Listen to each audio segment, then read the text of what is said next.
Hello everyone, this is my Komal and welcome back to my YouTube channel. This is my English speaking practice day 2. Today I will talk about my daily routine. I start my day by planning what I want to learn, create. I spend time thinking about my new content ideas. I practice speaking English during my script writing. Even small practice helps a lot. I also work on improving my content creation skills, especially UGC style videos for modest fashion and abhayas. I believe having a routine helps us stay focused and motivated.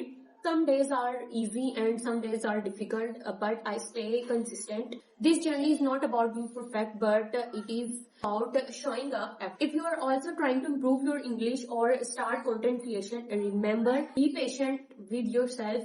Thank you for watching my practice video. Please like this video, subscribe to my channel and support my journey. See you in the next video. Toodles!